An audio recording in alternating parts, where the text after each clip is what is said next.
Hello friends, welcome to your YouTube channel diploma lecture.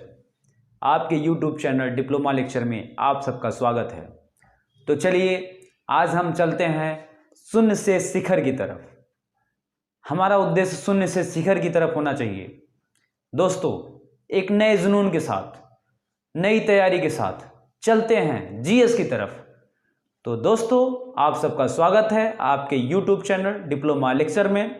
तो आज हम जीएस की तरफ चलते हैं, शून्य से शिखर की तरफ। हमारा टारगेट होना चाहिए कि हम शून्य से शिखर तक की तैयारी करेंगे। तो आज हम डिप्लोमा लेक्चर में जीएस की शुरुआत करते हैं और इस शुरुआत में आज हम सबसे पहला टॉपिक जो लेकर चलेंगे वो इतिहास की तरफ चलेंगे, हिस्ट्री की तरफ चलेंगे और प्राचीन इतिहास चलेंगे। तो दोस्तों, आज हम प्राचीन इतिहास में सिंधु सभ्यता पढ़ेंगे। क्या पढ़ेंगे? सिंधु सभ्यता। हम लोग पहले इसके बारे में जान लेते हैं कि ये सभ्यता कैसी थी। कहते हैं ये सभ्यता जो थी ये त्रिभुजाकार थी। ये कैसी थी? त्रिभुजाकार सभ्यता थी। कभी कभी पूछता है एग्जाम में कि सभ्यता कैसी थी, तो ये सभ्यता थी त्रिभुजाकार। ठीक। और ये सभ्यता के बारे में कुछ नॉलेज है कि ये सभ्यता जो थी मात्र सत्तात्मक थी। कहते हैं माताओं को जहां सर्वोपरि स्थान देते हैं उसे मात्र सत्तात्मक कहा जाता है। मतलब माताओं को सर्वोपरि स्थान देना ही मात्र सत्तात्मक है। तो दोस्तों, ये जो सभ्यता थी वो मात्र सत्तात्मक थी और त्रिभुजाकार सभ्यता थी ये। और एक चीज, ये जो सभ्यता थी वो नगरी सभ्यता थी। ये जो सभ्यता थी ये नगरी सभ्यता थी। इस सभ्यता में जितने भी क्षेत्र बसाए गए थे नगर के हिसाब से बसाए गए थे।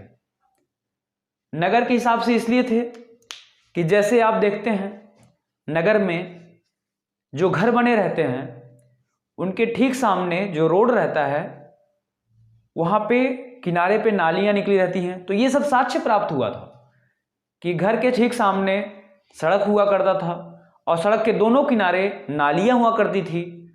तो यही सब बहुत सारी चीजें ऐसी थी जिनको देखते हुए जितने भी नगर थे सबके सामने यही सब प्राप्त हुआ। तो इसलिए कहते हैं सिंधु सभ्यता जो थी वो नगरीय सभ्यता थी। तो अभी हमने क्या देखा?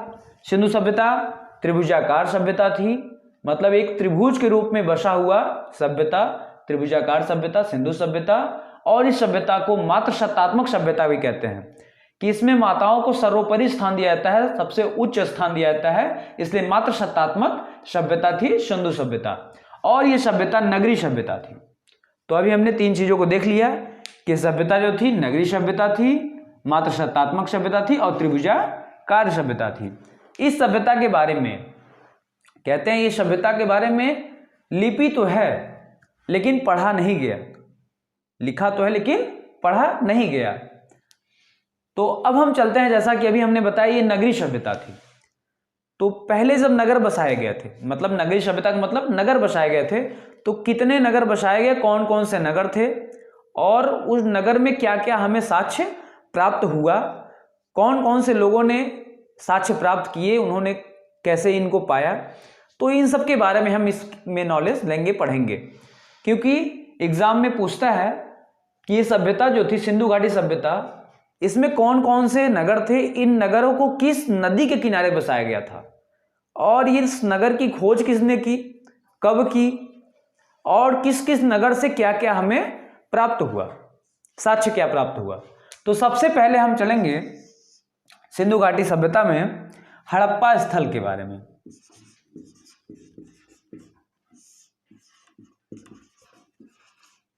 हम सबसे पहले जानेंगे हड़प्पा स्थल के बारे में।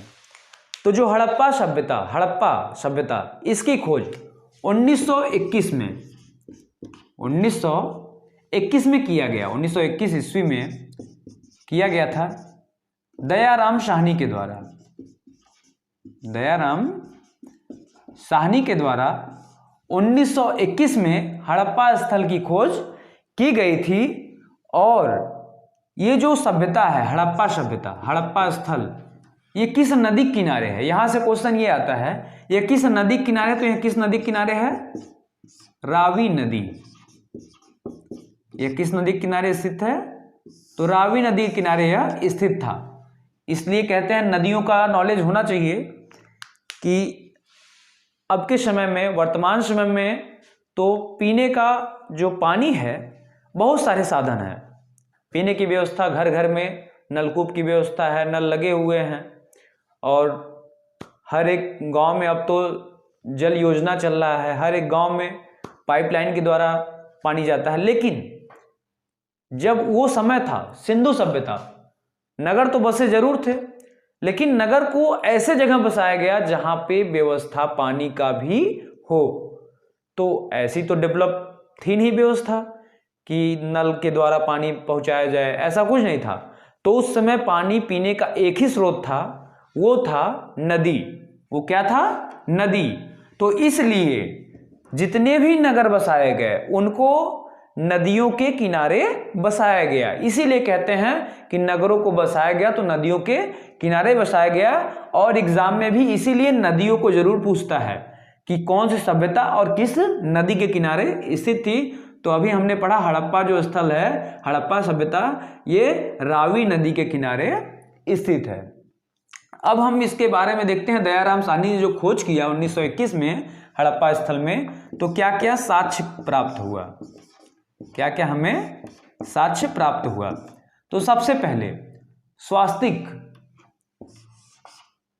आपने देखा होगा पूजा पाठ में स्वास्तिक ऐसे करके होता है ना, कुछ ऐसे ही होता है, मैं क्लियर नहीं हूं, जो भी है ऐसे ही रहता है सर।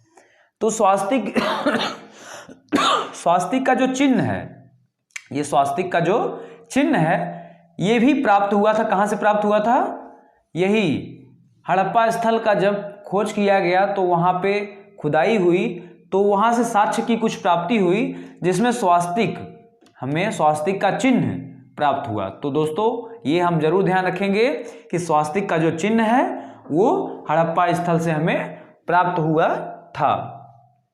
और मातृ देवी की मूर्ति, मातृ देवी की मूर्ति, इससे भी कहते हैं, जब मातृ देवी की मूर्ति मिली तो इससे भी कुछ लोगों ने अंदाजा लगाया, या जो राखल, ये दयाराम साहनी जो थे, इन्होंने भी अंदाजा लगाया कि ये जो सभ्यता थी वो मात्र सत्तात्मक इसीलिए हुआ करती थी कि मातृ देवी की भी मूर्ति को पाया गया, तो मतलब माताओं को अधिकतर वहां पे विशेष दर्जा दिया गया, इसलिए ये सभ्यता मातृ सत्तात्मक कही गई। तो अभी आपने देखा क्या क्या साक्ष्य मिला हमें हड़प्पा स्थल से। तो पहला हमें स्वास्तिक का चिन्ह, दूसरा मातृ देवी की मूर्ति, और एक लिपि मिली, चित्रात्मक लिपि। एक कैसी लिपि थी, चित्रात्मक लिपि मिली। यहां से हमें किस चीज की मिलती है लिपि, चित्रात्मक लिपि मिलती है। एक ऐसी लिपि चित्रात्मक लिपि जो कि दाएं से, ये दाएं से बाएं की तरफ, पुनः बाएं से दाएं की तरफ, तो दाएं से बाएं आता है ये लिपि, फिर घूम करके बाएं से दाएं लिखी जाने वाली ये लिपि हुआ करती थी। एक चित्रात्मक लिपि ऐसी लिपि थी जो कि दाएं से बाएं और बाएं से दाएं जाती थी, मतलब दाएं से चलते थे, बाएं आते थे, फिर बाएं वाला ही सेकंड लाइन जाते थे दाएं की तरफ। तो इसमें तीन चीजें हमें प्रमुख हैं कि जो साक्ष्य प्राप्त हुआ, पहली तो स्वास्तिक का चिन्ह, दूसरा मातृ देवी की मूर्ति, तीसरा जो चित्रात्मक लिपि थी वो दाएं से बाएं, बाएं से दाएं लिखी जाती थी। तो सबसे पहले हमने जान लिया हड़प्पा स्थल के बारे में। अब हम चलते हैं मोहनजोदड़ो को लेकर के। मोहनजोदड़ो के लिए जानेंगे, आप लोग ये नोट कर लीजिएगा या तो स्क्रीनशॉट ले लीजिएगा। हाँ, तो अब हम आगे देखते हैं। दोस्तों थोड़ा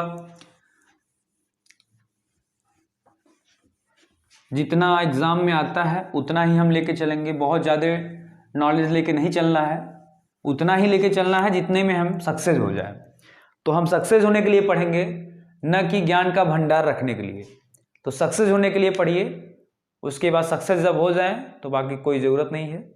तो हम सबको वही काम है, एक ही काम है, जैसा कि आप सबको काम है, पैसा कमाना है, नौकरी लेनी है, तो नौकरी पाना है, सक्सेस होना है, तो उसके लिए हम उतना ही पढ़ेंगे जो एग्ज़ाम में आता है। ज़्यादातर कंटेंट ऐसे ही होंगे जो एग्ज़ाम में आते हैं। और अगर आपको PDF की आवश्यकता हो तो ये व्हाट्सएप नंबर जो दिख रहा है 7080230152, तो इस नंबर पे आप मैसेज करेंगे तो आपको बताया जाएगा कि आपको PDF कैसे मिल सकता है। तो डिप्लोमा लेक्चर को सबसे पहले आप लोग सब्सक्राइब करिए और शेयर करिए, लाइक करिए। ज़्यादा से ज़्यादा सब्सक्राइबर होंगे हमारे तो हम सबका उत्साह बढ़ेगा और सारे वीडियो हम लोग लाएंगे। और हम लोग की कोशिश ये होगी कि हम लोग लाइव क्लासेस लेकर आएँ और ज़्यादा से ज़्यादा आप लोग को जितना हो सके उतना हम अपना समय दे पाएँ। तो दोस्तों सब्सक्राइब करिए, लाइक करिए, शेयर करिए ज़्यादा से ज़्यादा। तो अब हम चलते हैं मोहनजोदड़ो की तरफ। अगला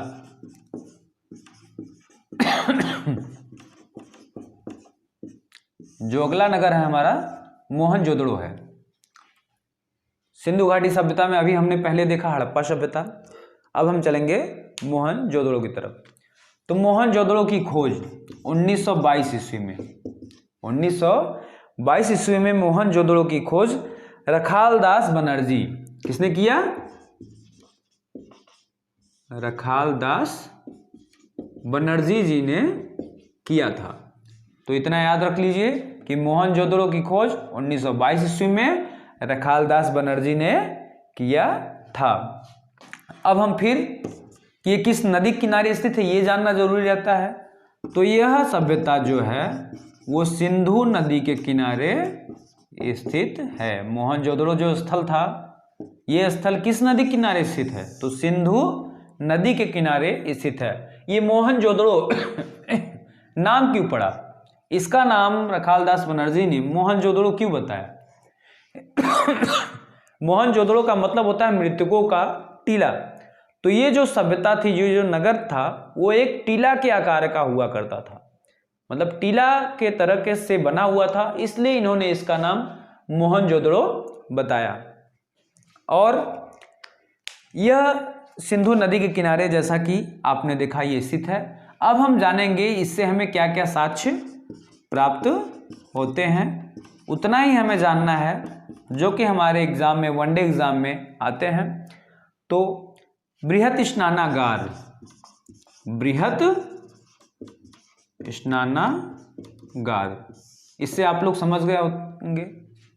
कहते हैं बड़ा सा एक टोप टाइप का नहीं होता स्नान करने के लिए, अब तो फैशन चल दिया है ना, स्नान करने के लिए सो करके बकायदे सब स्नान करते हैं। तो उस समय भी मिला था, उस समय का भी सोचो फैशन हुआ करता था।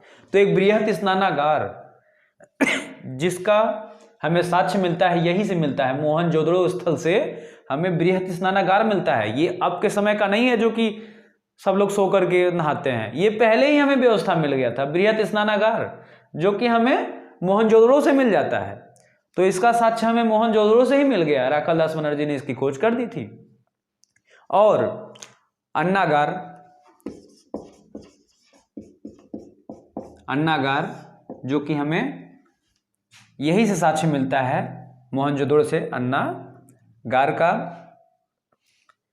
और सूती कपड़ा, कहते हैं सूती कपड़ा भी जो था उसका साक्ष्य भी हमें मोहनजोदड़ो से, सूती कपड़ा, तो इसका भी साक्ष्य हमें मोहनजोदड़ो से मिल जाता है। तो दोस्तों इतना ही नोट करेंगे, जितना एग्जाम में आता है उसको देखते हुए हमेशा चलेंगे। तो ये तीन चीजें हैं, बृहत स्नानागार, अन्नागार और सूती कपड़ा, जो कि हमें मोहनजोदड़ो से साक्ष्य मिलता है। मोहनजोदड़ो की खोज 1922 में रखालदास बनर्जी ने किया, और मोहनजोदड़ो जो कि सिंधु नदी के किनारे स्थित है।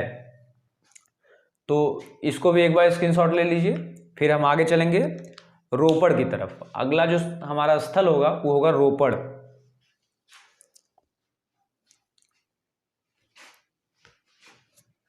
हो गया दोस्तों।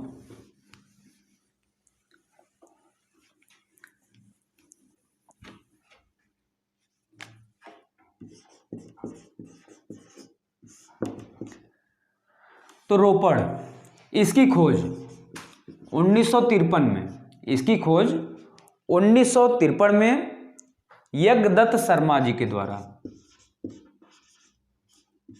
यज्ञदत्त शर्मा इनके द्वारा 1953 में रोपड़ की खोज हुई। रोपड़ स्थल जिसकी खोज 1953 में यज्ञदत्त शर्मा के द्वारा होता है।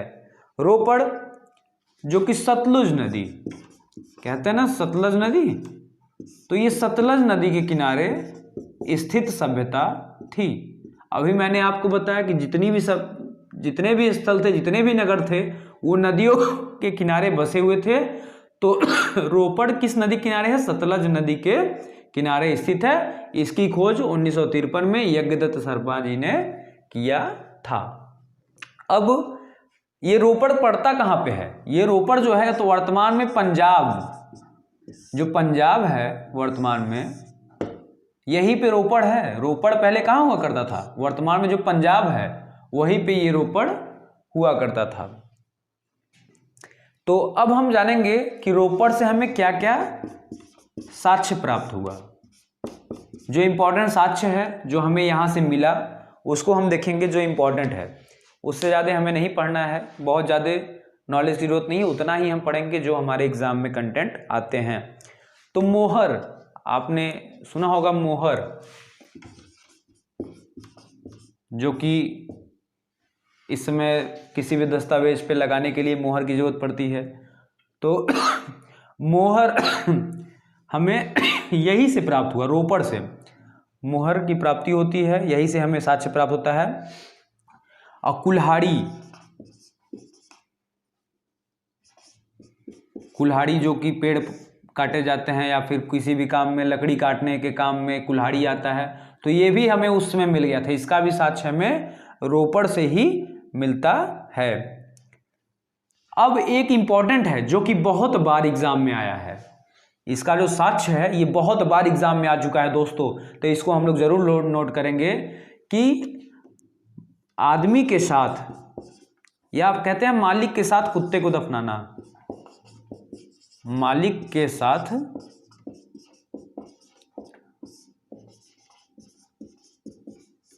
कुत्ते को दफनाना, ये रोपड़ में ही था। मालिक के साथ कुत्ते को दफनाना मतलब ये कैसे प्राप्त हुआ? मानव कब्र से, मानव कब्र के साथ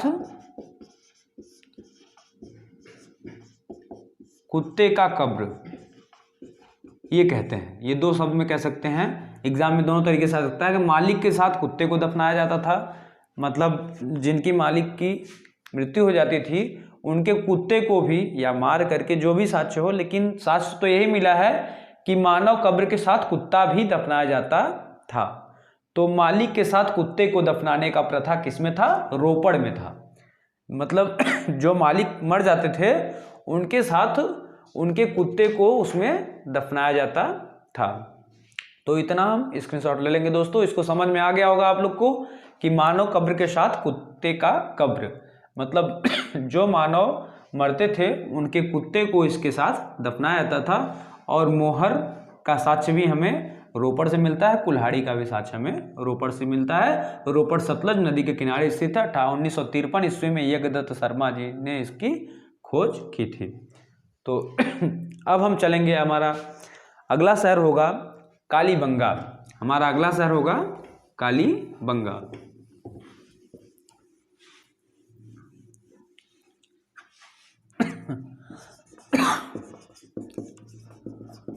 दोस्तों थोड़ा तबीयत नहीं सही है, वॉइस थोड़ी प्रॉब्लम आप लोग को आ रही होगी।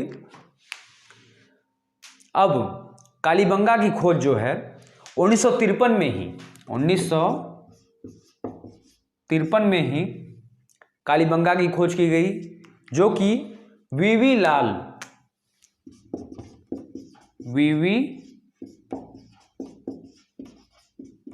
लाल जी के द्वारा कालीबंगा की खोज की गई। तो कालीबंगा जो है, अब एग्जाम में ये वीवी लाल जरूरत नहीं है एग्जाम में, ये तो मैंने ऐसे ही बता दिया। जरूरत ये है कालीबंगा किस नदी किनारे स्थित है। तो कालीबंगा जो है वो घग्गर नदी, कालीबंगा जो है वो घग्गर नदी के किनारे स्थित है। और कालीबंगा से हमें क्या क्या साक्ष्य प्राप्त होते हैं, जो इम्पोर्टेंट है उतना ही हम बनाएंगे नोट्स, और सब लोग नोट्स बनाते हुए चलेंगे, क्योंकि आपके पास अगर नोट्स रहेगा तो एग्ज़ाम के 1-2 दिन पहले आप उसको देख करके आराम से एग्ज़ाम में बैठिए और उसके बाद एग्ज़ाम को बीट करिए। तो दोस्तों जो कालीबंगा है इसमें हमें क्या क्या साक्ष्य प्राप्त हुआ, तो सबसे इम्पोर्टेंट ये है जूते हुए खेत का साक्ष्य, जूते हुए खेत का साक्ष्य,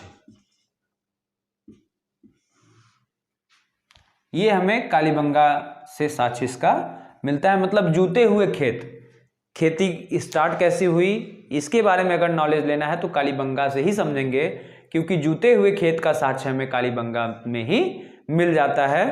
तो इससे ज़्यादा इंपॉर्टेंट इसमें कुछ नहीं आता। इसके बाद हम चलेंगे लोथल की तरफ, नोट कर लीजिएगा आप लोग, उतना ही लिखना है जितना एग्जाम में आता है। तो दोस्तों अब देखते हैं लोथल।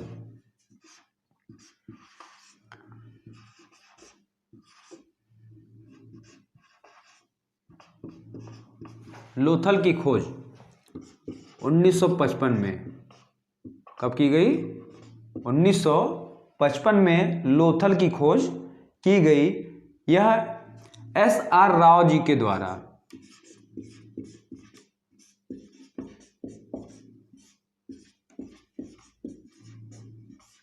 S.R. राव जी ने लोथल की खोज 1955 में की।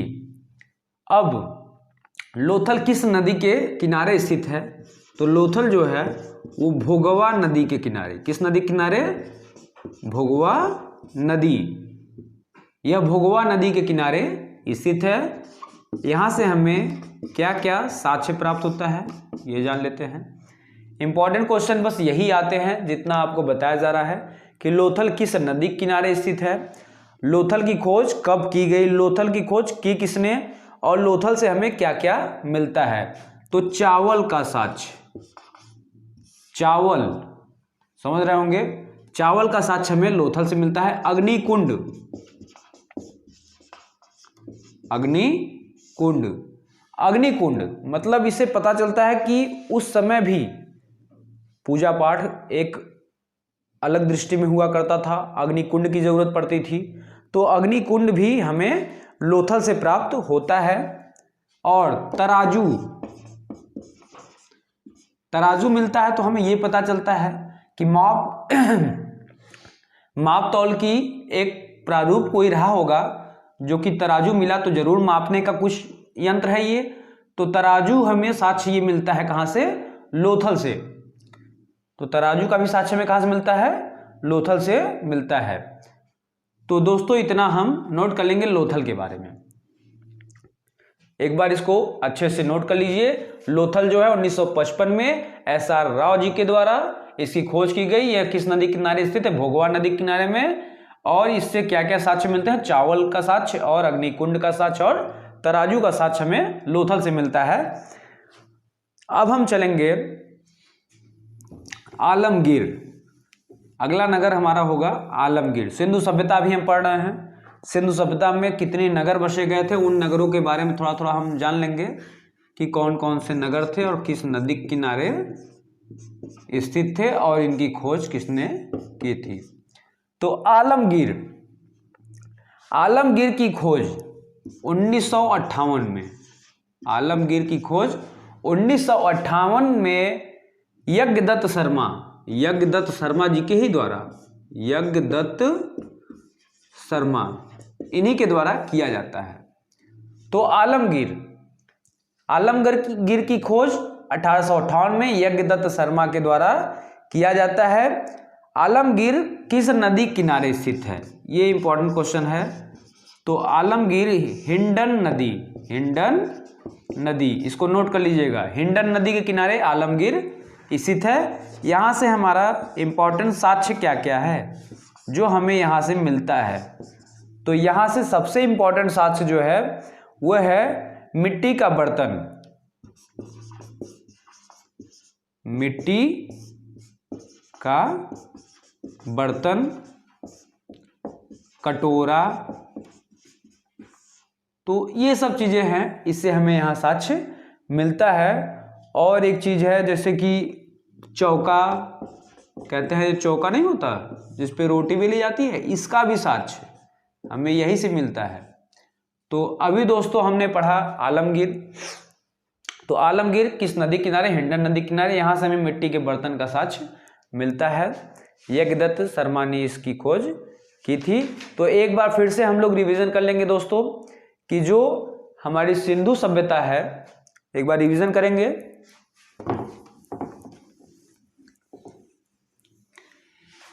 कि जो हमारी सिंधु सभ्यता है उसका विस्तार त्रिभुजाकार था। कैसा था?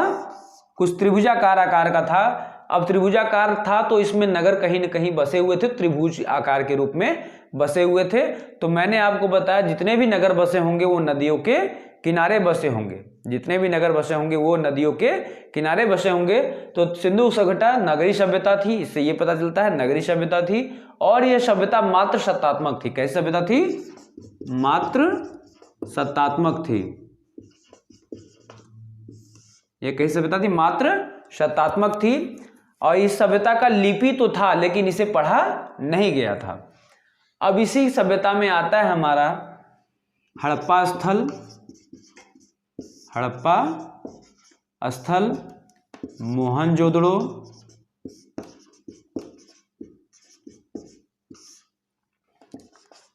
लोथल।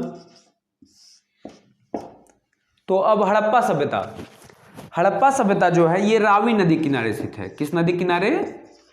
रावी नदी। इंपॉर्टेंट यहां से याद कर लीजिए कि हड़प्पा सभ्यता रावी नदी के किनारे स्थित है। हड़प्पा सभ्यता से जो साक्ष्य मिलता है वो मात्र की देवी की मूर्ति, मात्र देवी की मूर्ति का साक्ष्य मिलता है। और स्वास्तिक का चिन्ह, अभी मैंने आपको बना के दिखाया था, स्वास्तिक का चिन्ह भी हड़प्पा स्थल से ही मिलता है। अब इंपॉर्टेंट चीज़ें हम जितना बताए हैं सबको आप लोग नोट कर लीजिएगा। वैसे ही मोहनजोदड़ो के बारे में बताया गया कि मोहनजोदड़ो जो है वो आपको सिंधु नदी के किनारे स्थित है, सिंधु नदी के किनारे स्थित है। वैसे ही आपको रोपड़ के बारे में बताया गया, रोपड़ के बारे में बताया गया सतलज नदी के किनारे स्थित है। ये किसके किनारे स्थित है? सतलज नदी के किनारे स्थित है। और इसी में आपको बताया गया लोथल, इसी में आपको क्या बताया? लोथल बताया गया, कालीबंगा बताया गया। हाँ, तो लोथल किस नदी किनारे है? भोगवा नदी। लोथल आपका किसमें है?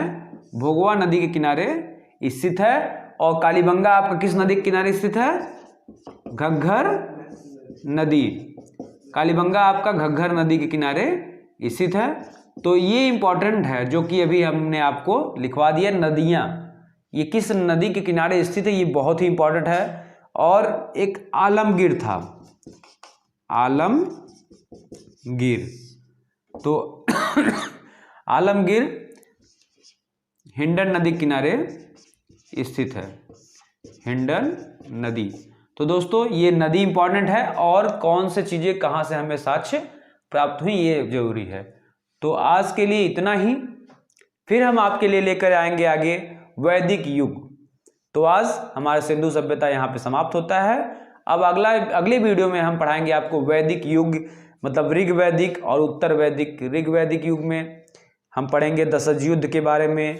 फिर सिंधु सभ्यता के बाद ये दशज युद्ध आता है। और वैदिक काल में ऋग काल वैदिक में आते हैं यजुर्वेद, अथर्ववेद। वेदों के बारे में पढ़ेंगे, कौन कौन से वेदों में क्या ज़रूरी है, कौन से मंडल में कहाँ से क्या लिया गया, ऋग्वेद से कहाँ से कौन से मंडल में से क्या लिया गया, सामवेद किस लिए जरूरी है, अथर्ववेद किस लिए जरूरी है, यजुर्वेद की कब आया, किस लिए जरूरी है, तो सब हम पढ़ेंगे इसके बाद वैदिक युग में। तो दोस्तों आज के लिए बस इतना ही। तो चलेंगे आपको YouTube चैनल के डिप्लोमा लेक्चर पे आप सबका स्वागत करते हुए मैं अमरेश सिंह आप सबका स्वागत करता हूं। और बने रहिए इसी तरीके से YouTube चैनल पर। और ज़्यादा से ज़्यादा लाइक, सब्सक्राइब और शेयर करते रहिए। थैंक यू दोस्तों, धन्यवाद।